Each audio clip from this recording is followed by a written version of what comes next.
Central line associated urinary किसका बोलते हैं? Central line associated with blood stream infection. Central line आप picture देखो, you can see this picture. Central line लगा रहता है, यहाँ पे सेंट्रल लाइन लगाता है, ठीक है। किसका डायलिसिस हो रहा है, किसी की नजर नहीं मिल रही है, पैर में भी नहीं मिल रही है, हाथों में भी नहीं मिल रही है, तो यहाँ पे क्या करते हैं, सेंट्रल लाइन डालते हैं। कैंसर वाले पेशेंट का भी लाइन डालते हैं, सेंट्रल लाइन, ये सेंट्रल लाइन होती है, ठीक है। एक नस दिखती है आपको यहाँ पे भर के, आप यहाँ पे पर्स फिल करते हो, ठीक है। यहाँ पे भी एक नस होती है, अलग से दिखेगी, वहाँ पे भी आप सेंट्रल लाइन इंसर्ट कर सकते हैं। सेंट्रल लाइन क्लेप्सी का फुल फॉर्म लिखोगे, central line associated blood stream infection.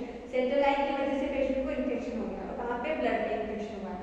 Epilepsy is a laboratory confirmed blood stream infection in a patient where the central line was in place for more than 2 calendar days on the date of the event, with day of device placement being day 1।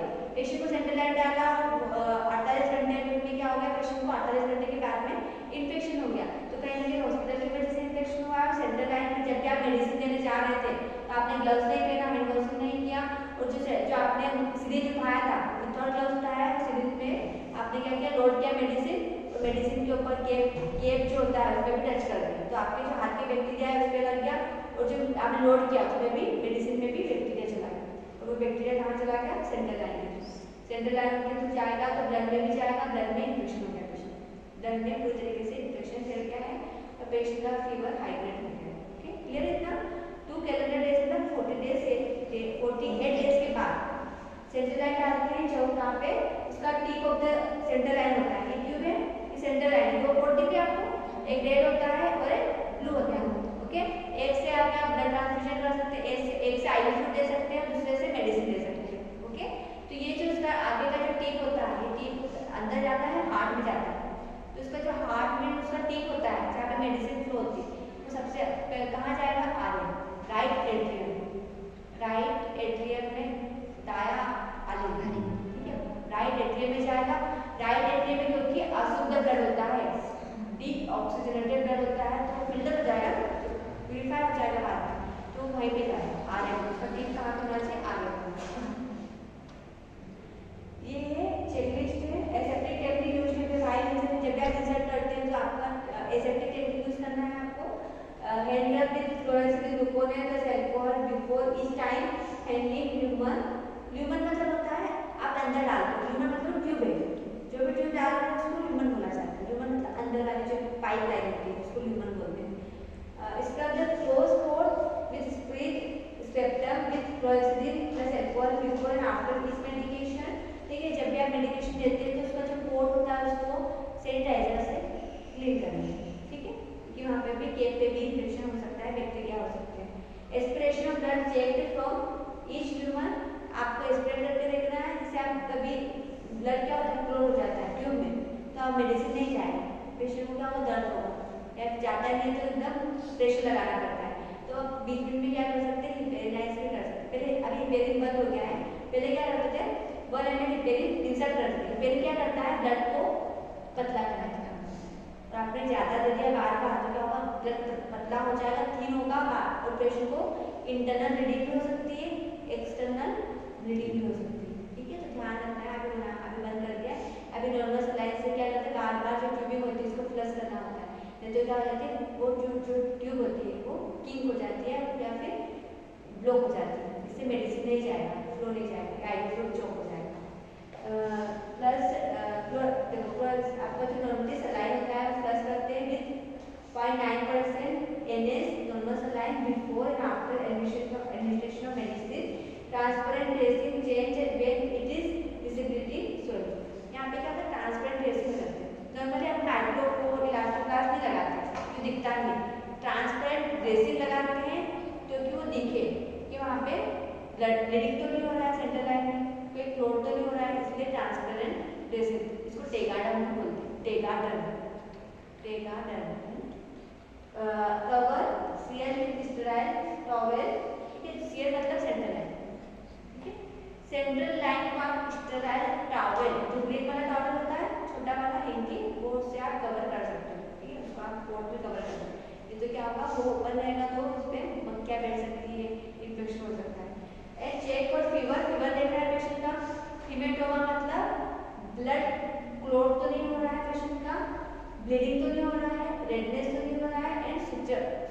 या फिर आपको check करना होगा suture टाके लगाते हैं। तो fix भी तो करते हैं ना सेंटर लाइन, नहीं फिक्स करेंगे तो निकल जाएगा, टाके भी देखना होता है। टीएलसी टोटल लिपोसाइट काउंट देखना है, ब्लड कल्चर भेजना है, ठीक है। उसमें ट्यूब का कल्चर भेजा था, ट्यूब वेंटिलेटर में, इसमें किसका भेजेंगे ब्लड, जो ब्लड है उसका कल्चर भेजा जाता है, इसमें इन्फेक्शन फ्री। सेम चीज़ नर्सिंग साइन 4 साइन करना जरूरी होता है, ठीक है।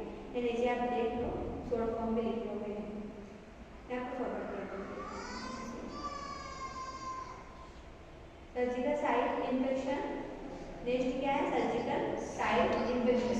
Infection in the surgical site that occurs with in 30 days of the surgical procedure. और देखो उसमें 2 कैलेंडर डेज सब में 40 टास्क, इसमें डेज बढ़ जाएगी, 30 दिन का हो जाएगा।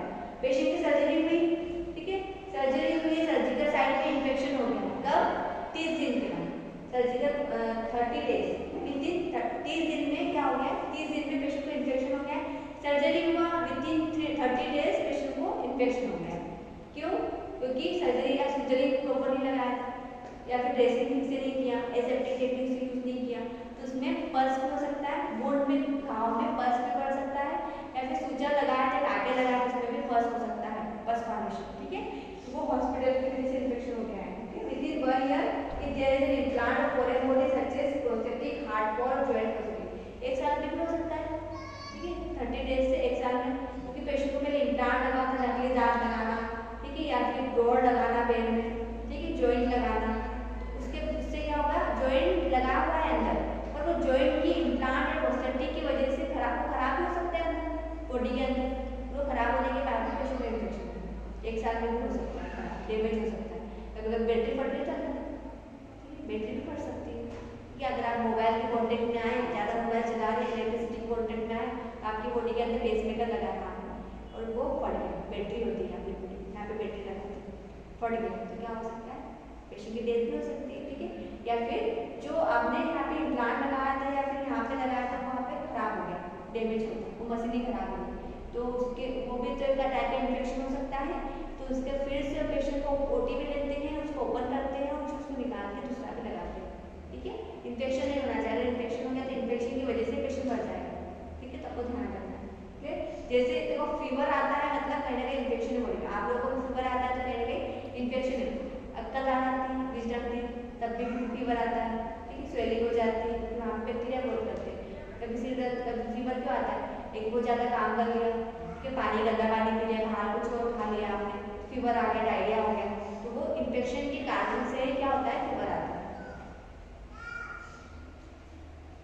ठीक है। चेकलिस्ट आप देख सकते हैं, bundle checklist, first in glucose बाद scrub before surgery, part rotation done, clipper shaving, यहाँ पे भी हेयर्स होते हैं पेशेंट को पता है ना, यहाँ पे मेल पेशेंट है तो यहाँ पे हेयर्स होते हैं, हेयर सेविंग करना होता है बिफोर प्रोसीजर, ठीक है, क्योंकि सेविंग नहीं किया तो ट्यूब डाला तो यहाँ पे क्या होगा, इंटरप्ट हो सकता है, बाद में भी हेयर्स में भी इन्फेक्शन होता है तो वो अंदर भी जा सकता है, ब्लड स्मॉल पर हेयर्स में जा सकते हैं अंदर, ठीक है। ब्लड जो मोमेडियन पेशेंट होते हैं या फिर पंजाबी लोग होते हैं तो उनके धर्म में बाल नहीं काटते, सेविंग नहीं बनाते, पता है ना आपको, तो फिर वो कंसर्न करते हैं, उनके कंसर्न में सारा चीज़ क्लियर होता है कि अगर इन्फेक्शन हो गया तो हम जिम्मेदार नहीं होंगे, उनके कंसर्न में क्लियर होता है, उनके जो साथ वाले अटेंडर्स होते हैं वो क्या करते हैं, साइन कर देते हैं, ओके, क्लियर, तो समझ में आ रहा है, ऊपर से गर्मी होने से पेट चल कर सकते हैं, किसी को पेट चलना चाहती है। Patient is the sugar level of the patient, patient का शुगर लेवल भी जरूरी होता है, अगर शुगर पेशेंट को शुगर है, शुगर वाले पेशेंट का कभी भी जल्दी हिल नहीं होता है, ठीक नहीं होता है, ठीक है। अगर एक चोट लगे, घाव हुआ है तो वो ठीक नहीं होगा, उसको टाइम लगता है, तो आपको शुगर लेवल भी मेंटेन करना जरूरी है। पेशेंट का ब्लड शुगर नॉर्मली होता है 70 से 110 नॉर्मली,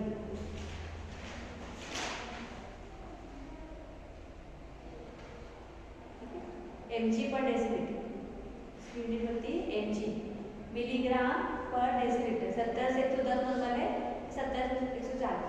अगर बड़ा हुआ है तो पेशेंट को क्या होता है 70 से 140 या 110 बोल सकते हो, बड़ा हुआ है तो पेशेंट को शुगर है, डायबिटिक होता है, डायबिटीज बोलते हैं, डायबिटिक वाला पेशेंट को मोस्टली ध्यान रखना है। पेशेंट नॉर्मोथर्मिया और फीवर प्रेजेंट है, पेशेंट को क्या है फीवर है, बॉडी में फीवर है इन्फेक्शन के कारण से, तो भी लिख करना है, पॉजिटिव फीवर है वो भी लिखना है, प्रोफाइलेक्टिक एंटीबायोटिक गिवन बीएसओटी। पेशेंट अगर सर्जरी के लिए जा रहा है तब बीएसओटी मेडिसिन होता है before sending to OT. Before sending to OT मतलब पेशेंट को एंटीबायोटिक दिया जाता है बिफोर द प्रोसीजर। सेंट्रल लगाने से पहले एंटीबायोटिक देते हैं जिसको जो फर्स्ट टाइम दे रहे हैं, जिसका जो फर्स्ट टाइम एंटीबायोटिक देते हैं उसको बोला जाता है BSOT. Okay, after surgery duration of surgery इन आर कितने घंटे में हुआ है, प्रोसीजर सेंट्रल कितने घंटे में, या फिर सर्जरी कितने घंटे में हुई है, 4 घंटे में हुई है, 5 घंटे में, 6 घंटे में, ठीक है। एलएसीएस हुआ है, बेबी हो चुका है, कट लगा है, हमने कितने घंटे में हुआ है surgery. Hand hygiene perform when required, जब भी सर्जरी किया था उससे पहले हैंड वॉशिंग किया था कि नहीं, ठीक है, वो भी देखना है, लिखना है, टिक करना है, डेट डालना है। Blood sugar control monitor if required, sugar level को चेक करना होता है। Sterile instrument material are used for dressing, जब भी ड्रेसिंग किया तो स्टेराइड इंस्ट्रूमेंट औजार होते हैं वो यूज किए कि नहीं, ड्रेसिंग जो भी ड्रेसिंग का सामान था वो स्टेराइड था या नहीं, ठीक है। पेन तो नहीं है उस टाइम, टेंडरनेस हार्डनेस तो नहीं है सर्जरी के टाइम पे, फिर दर्द होता है, स्वेलिंग तो नहीं है ना, इरिथमा रेडनेस तो नहीं होता है, रेडनेस होता है, लाल कर तो नहीं है, हीट से गर्माहट तो नहीं हो रही है पेशेंट को, बाद गर्माहट तो फीवर तो नहीं है, ठीक है। हीट मतलब गर्म होता है पेशेंट, फीवर आता है। TLC purse tissue culture, TLC total leucocyte count बढ़ा हुआ तो नहीं है, पर्स तो नहीं हुआ है, पर्स तो कल्चर लेना है जहाँ पे सर्जरी है वहाँ पे। एंटीबायोटिक का prescribed as per antibiotic policy, antibiotic देना होता है पेशेंट को पॉलिसी के according. Nurses sign, doctor sign, incharge लिखते हैं। इसमें कुछ पूछना है, डाउट है? सर्जरी की बात करें, सर्जरी का साइड इन्फेक्शन मतलब जहाँ पे सर्जरी हुई है उस साइट में कहीं इन्फेक्शन तो नहीं हुआ है, क्लियर? नेक्स्ट है इतना क्लियर, बस होते